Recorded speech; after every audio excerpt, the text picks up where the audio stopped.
Hi guys, welcome to another Divi Theme video. This is Jamie from System 22 and webdesignandtechtips.com. We got a great fun one for you today. We've got this little icon circle here. When you hover over it, it's going to change color. And of course, you can link these little icons to anything you want. I've just got this link to the section down below here. But you can link it any way you want. And it's perfectly responsive. If we look at it on an iPad, if I hit my F12 key, I'm using Google Chrome here with the inspector tools. There it is on the iPad, same thing. Of course, it's going to do whatever it is you want to do with yours. And it'll be the same on the phone as well. Let's look on an iPhone, exactly the same. Really nice little thing to have on your site. We're going to build this thing from scratch. Going to have a bit of fun with it today. But it's a great little result. So let's get started. I'm going to enable my Visual Builder. Let's add a new section. Little blue button to add a new section. I'm going to make it a regular section. Inside my section, I'm going to throw 3 columns. Then I'm going to throw a little blurb module in it. That's what I'm using for this today. I'll leave that right there for the moment. Let's just save that. Let's delete this section on top. Great. So here's our little blurb module. Now it's up to you whether you have any text or anything with it. I'm going to keep mine fairly brief. So let's go into the blurb. Dark tab for the module. Yeah, let's say whatever it is you want to say on yours. I'm going to get rid of all that body text because I don't want it. Image and icon. I'm going to switch it from use icon, switch that from no to yes. Use a little exclamation mark. That'll do nicely. Okay, and we'll go down to our background here. I'm going to throw in a background color. Just choose one from our little palette here. That'll do. Now, just up from our background here, we've got a link. This is where you can link the module or icon to wherever you want. I suggest putting it in the module link for this today. So just put in the URL where you want to take people with this particular one. Right there. If you're linking to your own site, keep it in the same window. If you're linking off-site to somebody else's, open it in a new tab. That way your site's going to stay open. Okay, let's go to our design now. We're going to make this pretty small. So I'm going to go into my image and icon on the top, make it the color that you want it. I'm going to leave it on the top. I'm going to take it down to 20 pixels. Because remember, we're going to shrink this thing down. I'm going to keep it where it is in the middle at the moment. And let's take care of our text here. So I clicked on the little pencil associated with it. I'm going to make it semi-bold. I'm going to make it a lot smaller. I'm going to capitalize it. I'm going to make it white in color. And let's take it down to perhaps 12 pixels. And I want to pop it in the middle. That's okay, but it's a little far away from my icon. I want them to be a little closer together. So we can cheat with a bit of CSS code and do that. If we go over to our advanced in our blurb here, down to the custom CSS, if we get on our module elements tab right here and roll down, we've got blurb title. I can scoot it up using a bit of negative margin. So I'm going to say margin, dash top, colon. Let's try negative 20 pixels, 20 px. Yeah, I think that's going to work for me. I'll put that little line of code down below the video for anybody who needs to copy it. But it's very simple, margin dash top, colon, negative 20 pixels. And you put a little semicolon on the end just in case we want to add a bit more code. Great. Well, let's go back to our design tab now. I'm actually going to give this a fixed size, width and height. We can do that down in our sizing. I'm going to say width, 125 pixels. That's what I used in my previous one. It seemed to work quite well on all devices. Great. If you want to have different sizes on different devices, you can by hitting the little mobile phone icon. Then you can have different sizes for tablet and phone, but this seemed to work on all 3 as you saw. So I'm going to copy my 125 pix, Control C to copy. I'm going to go down to the height and give it exactly the same thing. Fantastic. Now I'm going to scoot this down so it's fairly central. We may adjust it when we turn this thing into a circle in a minute. To do that, we can go into spacing just down below here and Let's give it 40 pixels padding on top. I think that's about right. Obviously adjust it. You can use the little arrows to fine tune it up or down if you want to. I think I'm going to leave mine just like that. Well, I'm not going to have a border or a box shadow, but I will use my filters just to change it a little bit when we hover over it to give it an effect to let people know that something's going to happen. So I'm going into my filters now. I'm going to use saturation with this. Again, I'm going to just hover up over the dark writing. This time I'm going to hit the little arrow icon. Gives us 2 tabs. Desktop's when the mouse is not on it. And hover, funnily enough, is when the mouse is hovering over it. When the mouse is on it, I'm going to bring the saturation up so it gets sort of brighter with the color. Desktop. Hover. Just so they know something's going to happen there. Great, so I'm fairly happy with that now. Let's just save it. I'm going to duplicate it a couple of times. Hit the 2 little squares, 1, 2. Drag them across. Doesn't matter which one, they're all identical. Okay, well, I don't want any gaps between them, so I can take away any guttering from the row, but I'm also going to have to shrink this row down, and we know they're 125 pixels wide. So that's 125, 250, 375. Let's go into our row, green tab for the row. I'm going to take away any guttering by going to the design, sizing. Here's custom gutter width. For anybody that doesn't know, guttering is space beside and below an element. By taking this gutter width slider down to 1, that takes it all away. Because we've shrunk them down, we've still got our columns this size. But while we're in sizing, if we go into width down below, and put 375 pixels in there, 3 times 125, make sure you put the PX on the end or it will try and put percentage in for you. Great. But we also want to take any padding top and bottom away from the row because I'm going to add 2 more rows so we've got a square. To do that, we can close up sizing. We can go to spacing down below. Make sure there's a 0 in padding top. Hit the chain for the bottom also. Great. Well, now we've got our first row. We can duplicate it by simply clicking on the row again, the green tab, hitting the 2 squares. There's 1. There's 2. And we've got a nice little grid there.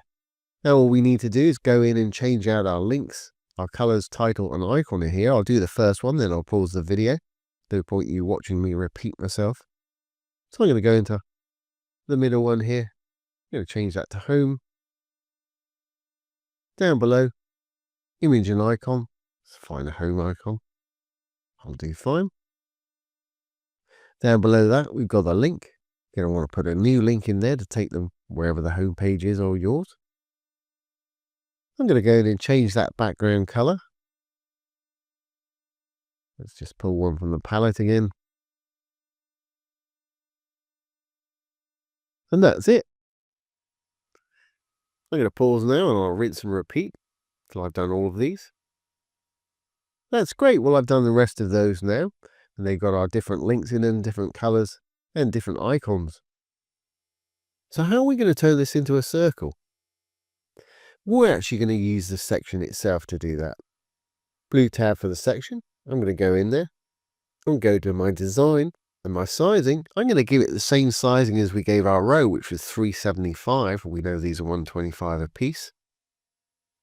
375. Make sure you put the PX on the end or it'll try and put a percentage in there for you. It scooted it over to the left-hand side. I want mine to be in the middle of the page right here. Fantastic. So let's turn it into a circle. And sometimes on the back end, you're going to have a hard time seeing this, but we'll see what's going to happen here. So I'm going to make sure I've got the height 375 as well. Control C to copy that. I'm going to paste it in the height. Control V to paste. We can add some margin if we want more space, top or bottom. I'm now going to close up my sizing and go into my border. Make sure the chain's checked. It will be by default. I'm going to put 50 and the percent sign again. Make sure you put that percent sign on this one in there. And it's actually made that round there, but you can't see it. If we go over to our advanced tab and go down to visibility, we can hide the horizontal And vertical overflow, that's anything that's sticking out of our section there. We can see at the moment. But if we hide it and just save this, you can see we've got a regular circle here. Let's go back into my section there. Remember, we'll have to click on the grid to go into the section. We've got a bit of padding at the top here that's throwing it off. So let's get rid of that blue tab of the section. Design spacing. Let's take that padding away from the top by putting a 0. It'll scoot it up under the header there. Let's give it whatever space we want at the top there using margin. I'm going to give it 80. If you want to, you can put the same on the bottom by hitting the chain. I'll push that down a little bit more. I was actually okay without that. We can always change it later if we need to. Great, so let's just save this again and get it back to being its little circle there. Now, it looks like we need to scoop down our icons and text on the corner elements here so we can actually see them in the circle. I know when I hover over it, it disappears into a square again, but we can figure this out quite easy. Let's go into our first one here. We'll go over to our design and spacing. At the top, I think we would need to scoot it down a little bit more. Let's bring that up. I think I used 60 for my previous one, 60. I think I used 60 on the left also to scoot it into its little circle. And 60 seemed to be the magic number. I think that's going to work where it is. Obviously, adjust yours to taste. So I'm going to go into this one. And we'll kind of have to do the opposite on this one. Design, spacing. Padding top is going to be the same. 60. But this time I need the padding right to be 60 rather than the padding left. Great. Now we need to go into this bottom corner one. Design and spacing. Padding top, let's take that down to about 20. I'm feeling that's what I used before. Then padding right will be 60 again. And last but not least, we need to do the opposite on this corner here. Design and spacing once more. Now we've decided padding top was going to be 20. Padding left this time will be 60. Fantastic. That looks okay to me. Obviously, you adjust yours to taste. I think I will give it a bit of margin on the bottom. Push this section down. You can see where the blue line's touching the bottom of this. So we'll go into the section and do that. But while I'm here, let's link this section to one of these right here. By going into the section, we'll give it a CSS ID. I think this has already got one, this one. Sign. So let's link the about to this perhaps down here. We'll go into the about module. Go into link. And to link to a CSS ID section, it's a hashtag like we've got there already. And the name, which was signed. CSS ID. When we click on that now, it should roll down to this one. I don't know. Oh, I've got a gallery down there. We could link to the gallery for a bit of fun. See if this has got a CSS ID. Hasn't. We'll give it one. Let's just call it gal.